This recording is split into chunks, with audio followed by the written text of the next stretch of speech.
L'hôpital épicentre d'une société troublée par le doute, c'était déjà le cas quand nous avons commencé à travailler sur la programmation de Factory et de Futurapolis Planet. Ça l'est toujours, peut-être encore de plus en plus, et encore plus avec les annonces de ce matin. L'hôpital est de fait sous pression. Pour en parler, nous avons avec nous le responsable de la cellule de crise Covid-19 du CHU de Toulouse, et qui est par ailleurs chercheur, on va en parler également, et qui est chef du pôle urologie-néphrologie. Il s'agit du professeur Nassim Kamar.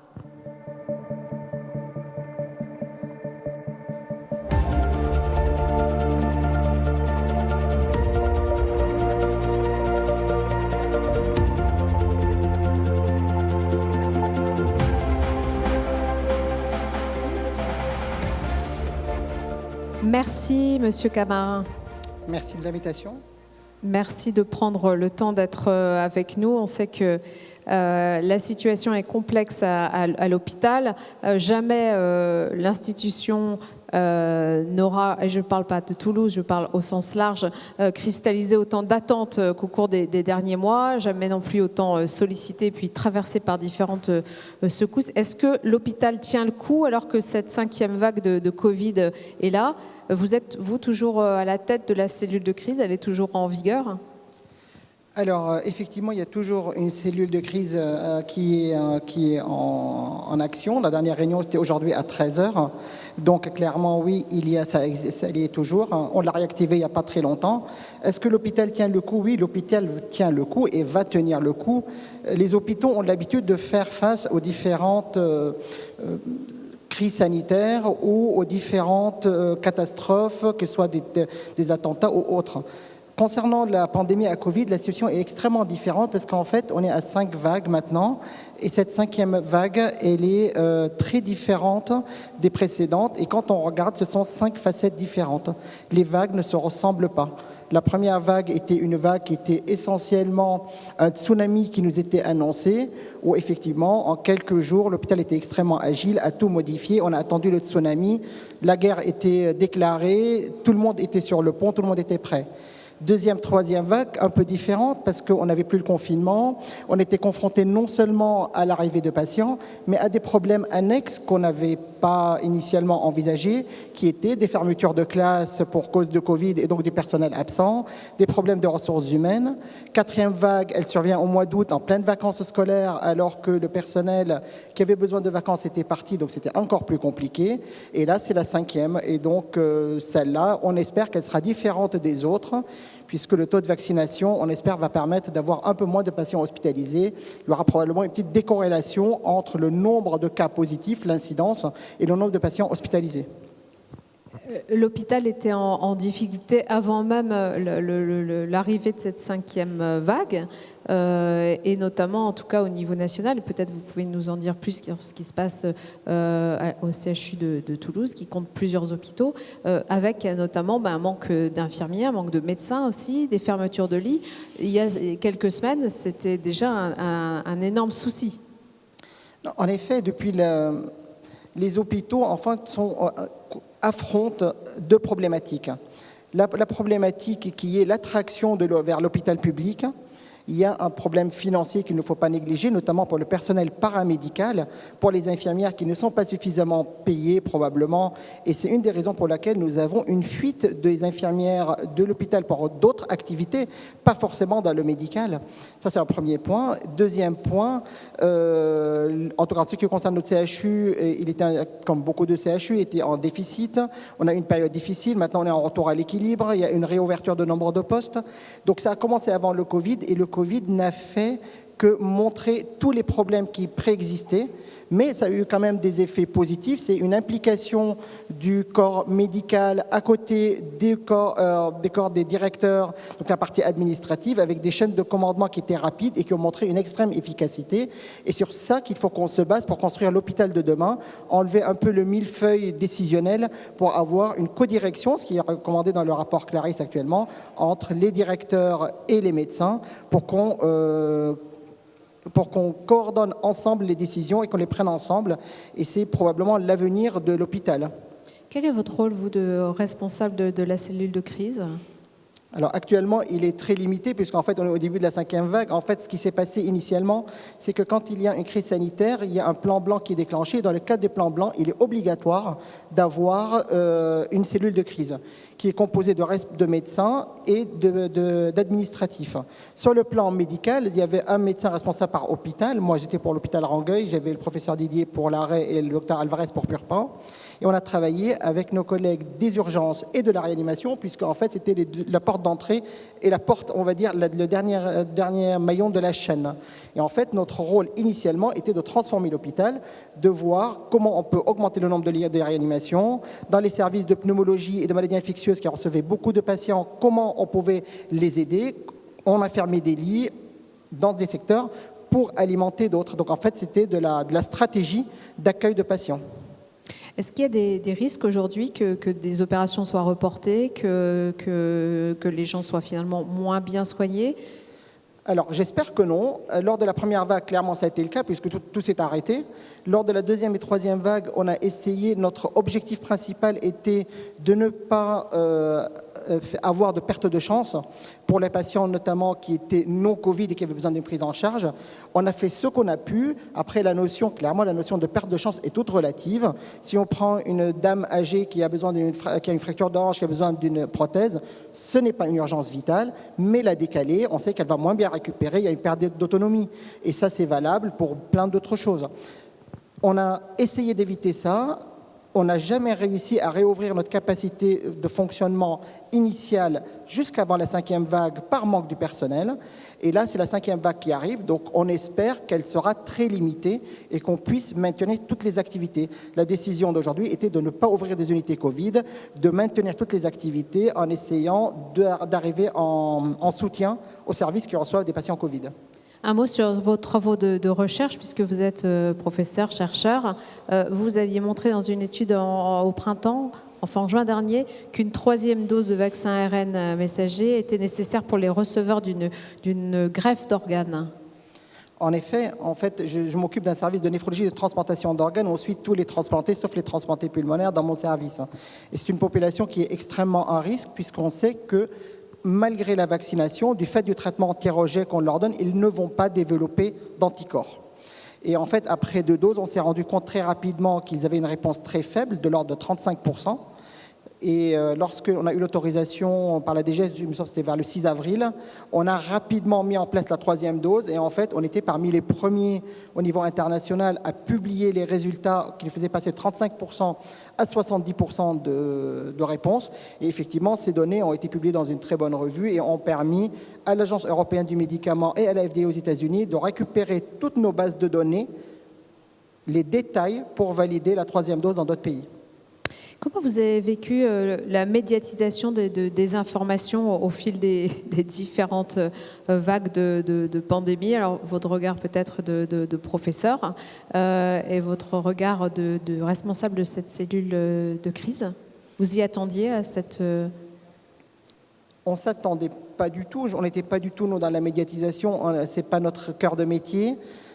On était un peu étonnés de voir beaucoup de nos collègues aller sur les plateaux télé assainir des vérités alors qu'on était tous dans le doute parce c'était évident qu'on ne savait pas comment il fallait réagir. Initialement, on se basait sur ce qu'on savait d'autres virus. On a appris énormément de choses au cours du temps. Aller assainir des vérités dès le premier jour sur des plateaux télé, ça a été extrêmement néfaste pour nous et extrêmement néfaste pour la prise en charge des patients qui ne savaient plus à quel sens se vouer. Et donc, du coup, heureusement, qu'on a des patients qui nous font confiance et qui nous ont suivis et qu'on a pu, il y a toujours quelques patients qu'on n'a pas pu rattraper, ceux qui ne sont pas encore vaccinés malgré les immunodépressions, mais ça ne nous a pas aidés. Donc très clairement, la surmédiatisation n'est vraiment pas le bon point pour nous parce qu'on s'est retrouvé en difficulté sur parfois des décisions extrêmement simples. Qui doit informer sur la médecine ? Moi, je suis un scientifique. Je pense qu'il ne faut dire que ce qui est publié, revu par nos pairs et validé scientifiquement. Tant que ce n'est pas le cas, on ne peut pas aller raconter n'importe quoi sur n'importe quel plateau. Il y a des études qu'on fait, on les publie. Et une fois qu'on les a publiées, c'est-à-dire qu'ils sont passés au crible des reviewing, c'est-à-dire des experts d'autres qui nous ont évalués, et on peut parler que de ça. Et donc, qu'on fasse venir des gens qui ont publié sur un sujet pour leur poser la question est une chose, que ce soit la Direction générale de la santé ou le ministre qui fasse le point sur tout ce qui a été publié, qu'il le fasse est une chose, mais qu'on demande à tous les médecins de venir parler sur des plateaux télé alors que certains n'ont pas vu un patient depuis très longtemps et d'autres pouvaient assainir des vérités sans aucune preuve. Vous êtes un peu sur la même ligne sur un autre domaine qu'Erwan Kézard tout à l'heure sur le numérique. On ralentit, quoi. Pas de précipitation, pas de... On peut se précipiter, mais le problème c'est qu'on peut se planter. On peut complètement se tromper. On est face à une maladie qu'on découvre. On a découvert beaucoup de choses. Dans la mesure où on découvre beaucoup de choses, il faut nous laisser le temps de les comprendre, de les appréhender, de les publier. Et à ce moment-là, on peut en parler. Ça a été aussi très constructif d'un point de vue scientifique. Enfin, je veux dire, on a fait un grand bond en avant. C'est comme ça que vous le voyez moi, je considère que c'était un point extrêmement important pour le devenir de la médecine. Les vaccins, quand je prends mon domaine qui est ceux des immunodéprimés, les vaccins, c'était quelque chose qu'on négligeait. On négligeait parce qu'on savait qu'ils ne vont pas répondre aux vaccins. Et finalement, grâce à l'infection à SARS-CoV-2, on s'est rendu compte qu'on peut avoir maintenant d'autres pistes qu'on n'utilisait pas avant. Et très probablement, on va les utiliser dans le futur, dans d'autres indications, d'autres virus, d'autres infections. Et on voit que quand on veut obtenir un résultat rapide, si on met les moyens, on y arrive. Donc ça veut dire qu'on peut faire la même chose pour le cancer, pour les immunodéprimés et pour plein d'autres maladies. Merci beaucoup Nassim Kamar, merci à vous. Merci. Merci.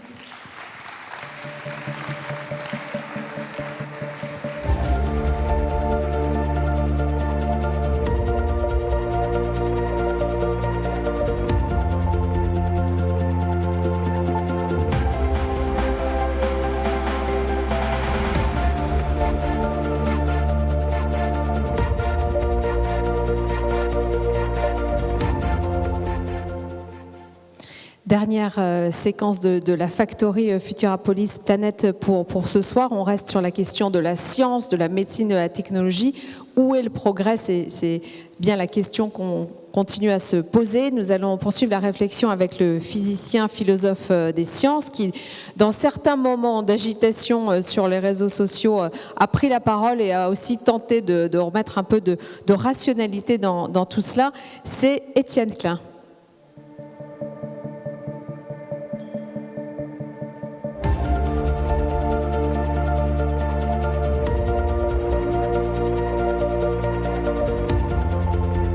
Et Guillaume Gralet, journaliste au Point. Merci Guillaume. Étienne Klein, vous êtes à distance finalement. Est-ce que vous nous entendez? Alors, petit problème de son là pour l'instant. Voilà, est-ce que vous m'entendez? C'est parfait. Super bien. Bonsoir à toutes et à tous. Désolé de ne pas être parmi vous, mais un double bloc. Vous avez le dos bloqué. Voilà. Bon, donc vous ne ferez pas d'ascension ce week-end. Merci beaucoup d'être avec nous. Vous êtes, donc, je le disais, philosophe des sciences, physicien, directeur de recherche au CEA. Ceux qui écoutent France Culture connaissent votre émission, vont reconnaître votre voix. Cette émission, c'est Science en question. Vous avez récemment publié Idées de génie, psychisme ascensionnel, ou encore le goût du vrai. Alors, vous portez parfois un scarabée. Je vois que vous avez un scarabée. C'est un scarabée sur votre chemise, oui. Je crois. C'est ce qui vous relie d'une certaine... C'est ce qui vous relie d'une certaine manière à Cédric Villani, qui lui a une araignée. Oui, et ça me relie aussi modestement à Einstein, qui a répondu à son fils de 12 ans, lorsque son fils lui a demandé « Papa, pourquoi es-tu célèbre ?» Einstein a répondu « Lorsqu'un scarabée aveugle marche sur une feuille, il ne se rend pas compte que cette feuille est courbée, et moi, Einstein, j'ai compris ce que le scarabée ne peut pas voir, à savoir la courbure de l'espace-temps. » Donc c'est un hommage aussi à Einstein. Vous êtes aussi avec Guillaume Gralet qui est en direct à la Factory à Toulouse avec nous. Guillaume. Merci Emmanuel. Bonjour Étienne, merci beaucoup d'être avec nous. C'est super, on vous entend très bien. Et j'ai envie de dire qu'il y a plusieurs espaces-temps dans lesquels on peut rencontrer, parler avec Étienne Klein. Moi j'ai eu la chance, avec toute l'équipe du Point, avec Garrigue Poncé, lorsqu'on est revenu sur le livre Fantaisie quantique, cette épopée jubilatoire où on a parlé de ces physiciens absolument géniaux. Vous avez parlé d'Einstein, il y avait aussi Marie Curie. Il y avait d'autres chercheurs, Henri Poincaré, qui se retrouvaient à l'hôtel Métropole à Bruxelles et qui inventaient le futur. Vous écriviez dans le Point, c'est à la main ou à la règle qu'ils faisaient leurs calculs, par lettre ou carte postale qu'ils correspondaient, en bateau qu'ils traversaient les océans, en train qu'ils parcouraient l'Europe. C'était une ode à la science. Ils inventaient un inconnu qui était absolument communicatif. Et puis, j'ai envie de dire, il y a l'autre Étienne Klein, et c'est très lié, c'est le passeur. Le fan d'Ultra Trail, on en a parlé avec Emmanuel, mais celui qui a travaillé avec Michel Serres, Gilles Cohen, Taoudji, la liste est très longue. Vous avez même écrit un livre sur le rugby quantique, mais vous avez écrit Le goût du vrai chez Gallimard, collection Tract, où justement ça nous ramène au débat de ce soir sur la crédibilité scientifique. Quel regard vous portez sur les mois qu'on a vécus? Est-ce que en France, on croit davantage en la science? Je crois que vous avez été marqué très récemment par une étude à laquelle a participé Daniel Cohen. Oui, alors d'abord je voulais vous dire que j'ai beaucoup aimé l'interview précédente du professeur de médecine que vous avez reçu, qui dit des choses qui correspondent exactement à ce que je pense. Et je me suis permis en effet au mois de juillet 2020 d'écrire un tract d'une 60aine de pages qui s'intitule Le goût du vrai, en réaction à la mise en scène de la science et de la recherche pendant les premiers mois de la pandémie dans certains médias, notamment les chaînes d'information continue, qui m'ont semblé céder à différentes formes de confusion. Et en effet, l'étude de Daniel Cohen, qui vient de paraître, publiée par le Conseil économique et social, montre qu'en France, la confiance que nous accordons, enfin, que nos concitoyens accordent à la parole des scientifiques a chuté. Elle a chuté de 20 points, alors qu'elle partait de très haut. Le niveau de départ était le même dans à peu près tous les pays européens, en Allemagne, en Italie, en Angleterre, c'était presque 90%. Elle s'est stabilisée, elle est restée à peu près la même donc, dans tous les pays européens, sauf la France, où elle a chuté de 20 points. Et ça interroge en effet une particularité française. Et moi, je crois qu'en effet, c'est pas une explication ultime, il y a certainement beaucoup de facteurs qui ont joué. Mais en France, on a d'abord confondu la science et la recherche. La science, évidemment, la science et la recherche ont des points communs. Ce ne sont pas deux activités étrangères l'une à l'autre. Mais la science est un corpus de connaissances qui constitue les bonnes réponses, pense-t-on, à des questions bien posées. Et pour contester un résultat scientifique, il faut des arguments scientifiques. On ne peut pas le faire simplement à partir de son ressenti, de ses croyances ou de ses intuitions. Et puis, ce corpus de connaissances qui constitue la recherche, il est par nature et par construction, il est incomplet. C'est-à-dire qu'il pose des questions dont nous ne connaissons pas les réponses, et c'est pour cela que nous faisons de la recherche. Autrement dit, le moteur de la recherche, c'est le doute, qui est en même temps son combustible, puisqu'à mesure qu'on obtient des réponses, le doute vient habiter de nouvelles questions, se déplace, et voilà. Et il me semble que quand on confond la science et la recherche, le doute qui est consubstantiel à la recherche, qui est son moteur, comme je l'ai dit, vient coloniser l'idée même de science. Et on en arrive à la conclusion que la science serait le doute. Et cette conclusion, elle est d'autant plus crédible qu'on voit sur les plateaux des experts ne pas être d'accord.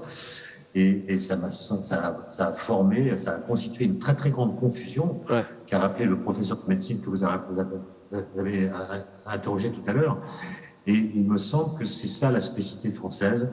Un chercheur qui parle à la télévision devrait dire nous savons que. Nous, moi et mes collègues, c'est le fait que je parle à mon nom personnel qui compte. Nous savons que ça c'est la science et nous nous demandons si ça c'est la recherche. Et quand on ne distingue pas ces deux choses, on crée énormément d'amalgames.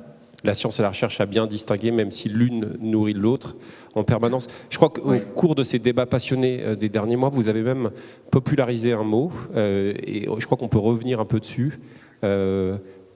Écoutez, le mot, c'est un mot qui est l'ultra-crépidarianisme. C'est un terme qui était utilisé en anglais, mais qu'on ne pratique pas beaucoup en français. Je l'ai cité dans mon tract. Et on a considéré que je tenais des propos élitistes. Alors, je voudrais revenir là-dessus parce que ce n'est pas le cas. Alors, d'où vient cette expression ? Elle vient d'une phrase rapportée par Pline l'Ancien, un auteur latin du 1er siècle après Jésus-Christ, qui raconte qu'un jour il est allé rendre visite au plus grand peintre de l'époque, qui s'appelait Apelle, et il s'est fait accompagner par son cordonnier. Et ils ont donc visité l'atelier du peintre, dans lequel se trouvaient des grands tableaux qui représentaient des personnages. Et le cordonnier a remarqué que les sandales représentées sur les tableaux du grand maître n'étaient pas conformes aux sandales qu'on trouve dans la réalité. Le surréalisme n'avait pas encore été inventé, donc le cordonnier s'est enhardi et a osé faire la remarque au peintre, qui a aussitôt corrigé le tableau qu'il avait peint. Et le cordonnier, flatté que le grand peintre l'écoutait, a aussi critiqué par la suite les tuniques des personnages. Et là, le peintre lui a dit « Ah non, le cordonnier doit s'arrêter au rebord de la sandale », ce qui donne en latin « sutor ne supra crepidam ». Donc le crépidarianisme, c'est le fait de ne parler que de ce que l'on connaît. Et l'ultra-crépidarianisme, c'est le fait de parler avec assurance de choses qu'on ne connaît pas, ce qui est évidemment une très bonne chose. Quand vous allez au café avec vos amis, vous discutez de tous les sujets, et non pas seulement de ceux pour lesquels vous avez passé une thèse de doctorat. Donc l'ultra-crépidarianisme, c'est l'autorisation que nous nous accordons de parler de tous les sujets, y compris de ceux pour lesquels nos compétences sont limitées. Et au cours de la discussion, nous entendons d'autres arguments, nous changeons d'avis parfois, et c'est ça qui fait le lien social, c'est ça qui fait que nous faisons société. Vous dites c'est plutôt une bonne chose, sauf quand ça concerne des questions de science pour lesquelles on n'est pas compétent, ou pire encore, quand ça concerne des questions de recherche pour lesquelles personne n'a de réponse. Et donc là, on doit faire preuve d'humilité et dire « non, je ne sais pas, nous ne savons pas », et que ce n'est pas la peine de faire semblant de savoir quand on ne sait pas, parce que ça peut créer de la confusion, comme je l'ai dit, et surtout, ça donne une sorte de prime à l'arrogance, puisque les personnes qui sont les plus arrogantes vont toujours trouver le moyen de donner des réponses à des questions dont pourtant elles ne connaissent pas les réponses, et ça va leur donner une prime, et elles vont convaincre davantage que d'autres.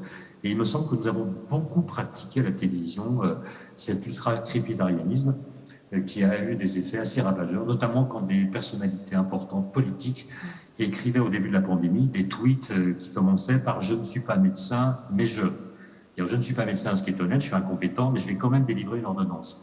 Et ça, c'est quand même très problématique parce que ça donnait l'impression que le bon sens, l'intuition, certaines croyances pouvaient suffire pour contester des résultats scientifiques ou bien pour répondre à des questions que les chercheurs n'avaient pas encore résolues. Or justement, vous, une phrase que vous aimez citer qui est de Gaston Bachelard et qui justement dit qu'il faut penser contre son cerveau. Penser contre soi-même, contre la perception qu'on a immédiatement des choses.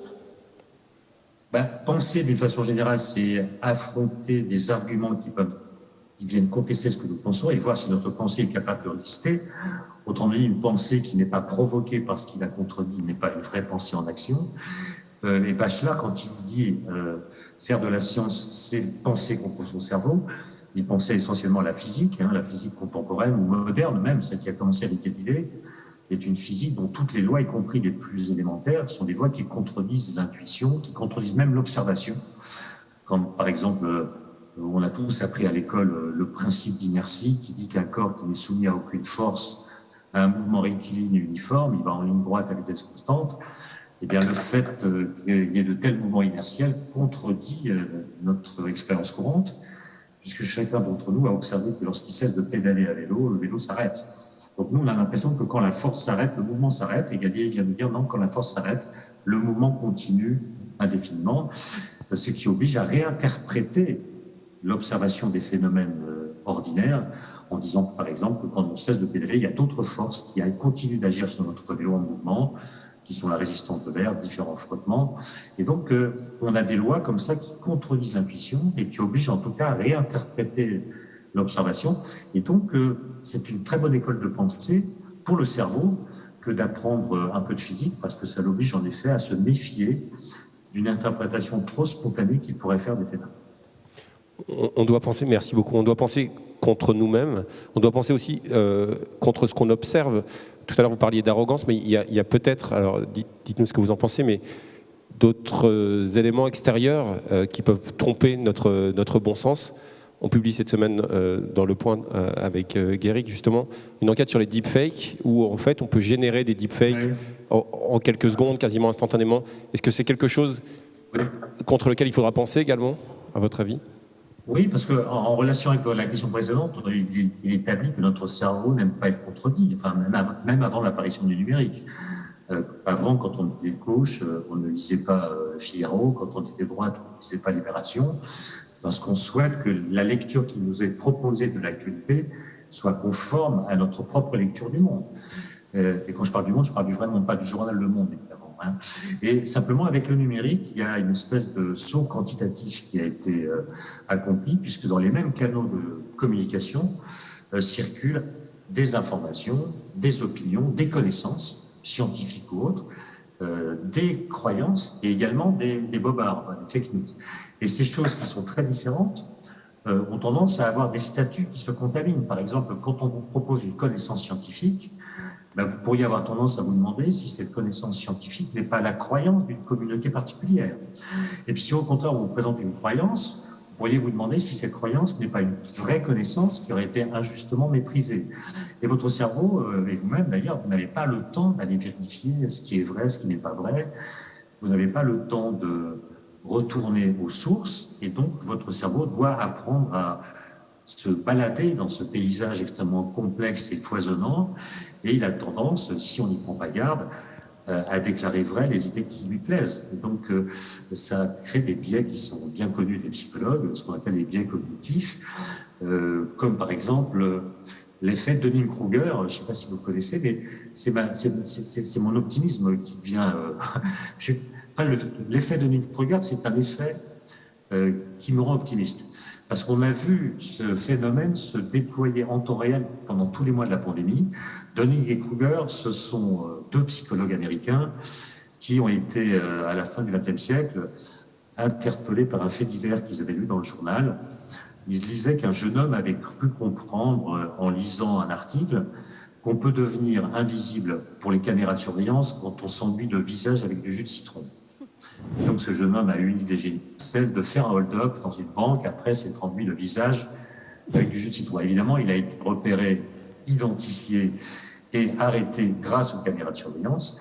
Et Dunning et Kruger, ces deux psychologues, se sont demandé mais comment est-ce qu'on peut être aussi stupide? Et ils ont fait une grande enquête, notamment dans les entreprises, qui a montré que, en fait, quand on a affaire à un nouveau problème, on a tendance à le ramener à des problèmes déjà connus. Et donc, on fait preuve de beaucoup d'arrogance s'agissant de ce problème en disant il suffit de faire ça ou de faire autre chose. Et on a donc à la fois de l'arrogance tout en étant complètement incompétent. Et puis, à mesure que le temps passe, ce problème se révèle pour ce qu'il est. On s'aperçoit que c'est un nouveau problème, plus difficile que ce qu'on avait imaginé au départ. On acquiert des compétences, on s'informe, on discute et on perd un peu de son arrogance à mesure qu'on gagne de la compétence. Et donc l'effet Dunning-Kruger, c'est l'effet qui dit que pour se rendre compte qu'on est incompétent, il faut devenir compétent. Et il me semble qu'aujourd'hui, tout le monde a compris que ce problème est compliqué. Donc on a gagné en compétence, on a perdu en arrogance, ou du moins l'arrogance est-elle désormais confinée dans des sites qui sont spécialement dédiés ou construits pour le prêter main forte, qui sont les sites complotistes. D'accord. C'est justement ce que je voulais vous demander, c'est comment réinventer l'enchantement dont vous parliez très bien dans Fantaisie quantique. Est-ce que cette capacité de transmettre, d'apprendre, de se poser des questions, je crois que vous avez quelques solutions à nous proposer. Alors d'abord, moi, comme vous l'avez dit en me présentant, et je vous en remercie, moi je suis un vulgarisateur, hein, donc je fais de la vulgarisation de la physique depuis une trentaine d'années et j'ai toujours considéré que ça marchait très bien. Quand on fait des conférences, quand on écrit des livres, on reçoit des courriers, des questions qui sont tout à fait pertinentes. Simplement, on est victime de deux biais énormes qui ont été d'ailleurs montrés de façon manifeste pendant la crise. Le premier, c'est un biais de confirmation, c'est-à-dire que la vulgarisation ne touche que les personnes qui sont intéressées par la vulgarisation, c'est-à-dire une toute petite fraction de la population. Donc il y a un biais de confirmation qui vient nous tromper, et d'autre part, il y a un biais qu'on pourrait appeler un biais du survivant, qui est que ne viennent vers nous que les gens qui n'ont pas été traumatisés par la réception qu'ils ont eue des cours de sciences dans leur adolescence. Et là, c'est un biais qui lui aussi est très très fort. Donc moi, je pense que il faut repenser complètement la chose, que la vulgarisation telle qu'on l'a pratiquée, c'est une forme d'échec. Et je pense qu'une des solutions, alors évidemment, ça sera la réforme de l'éducation, mais ça va prendre un temps très très long. Et je pense que, par exemple, quand on commente une actualité qui a une composante scientifique, par exemple quand on parle des vaccins, ou quand on parle des essais randomisés, s'agissant des traitements, ou des essais en double aveugle, s'agissant des médicaments, de l'effet placebo, de l'exponentiel, des corrélations qu'il ne faut pas confondre avec la causalité, etc. On devrait faire de la pédagogie, c'est-à-dire se saisir de l'actualité pour faire de la pédagogie. Dans les journaux télévisés, par exemple. Quand on parle d'exponentielle, par exemple, pourquoi ne pas prendre le temps d'expliquer ce qu'est vraiment une exponentielle? On me dira que c'est compliqué, et je répondrai que c'est faux, puisque Angela Merkel, au mois de juillet 2021, j'étais en Allemagne à ce moment-là, a fait une conférence de presse, toute seule, sans être venue avec un expert. Elle a simplement, avec les mains, sans tableau, sans formule, passé 5 minutes, même peut-être 10 minutes, à expliquer aux Allemands, à tous les Allemands, quel que soit leur niveau scolaire, ce qu'est une exponentielle. C'était un exercice d'ailleurs assez magistral, et je ne comprends pas pourquoi en France on ne le fait pas davantage. C'est-à-dire de distiller de la science dans la façon de parler de l'actualité. Et on avait là, au début du Covid, une occasion unique, historique même, de faire de la pédagogie scientifique. On aurait pu passer beaucoup de temps, comme ça a été fait d'ailleurs lors d'une conférence de presse, celle du 28 mars, je m'en souviens très bien, du 28 mars 2020. Il y avait le Premier ministre, le ministre de la Santé, des chercheurs en médecine, qui pendant 2 heures ont expliqué ce qu'ils savaient de façon très claire, ce qu'ils ne savaient pas.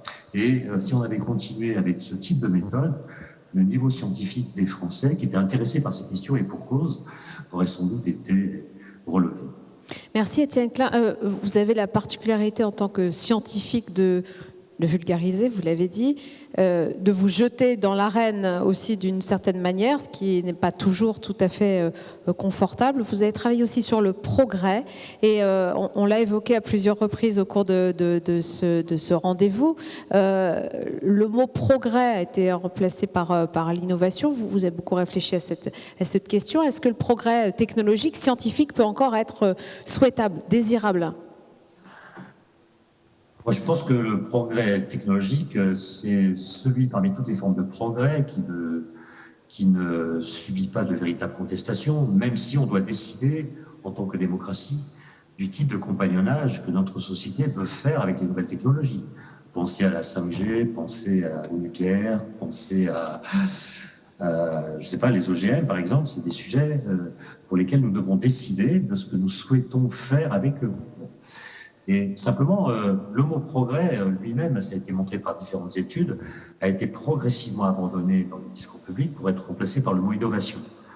Donc en effet, on pourrait se dire qu'il s'agit simplement d'une modernisation de notre discours sur le progrès, que finalement on a remplacé le vieux mot de progrès, qu'on écrivait autrefois avec une majuscule, par un mot plus moderne qui est le mot innovation. Et quand on regarde les choses en détail, on s'aperçoit que notre façon de parler d'innovation, ce que j'appellerais la rhétorique de l'innovation, ne rend pas exactement justice à la rhétorique dans laquelle autrefois on insérait le mot progrès. Pour le dire en une phrase, parce que je sais qu'on a peu de temps, la rhétorique du progrès s'appuie sur l'idée que le temps qui passe, il est constructeur, il est complice de notre liberté et de notre volonté. Le temps qui passe est notre allié.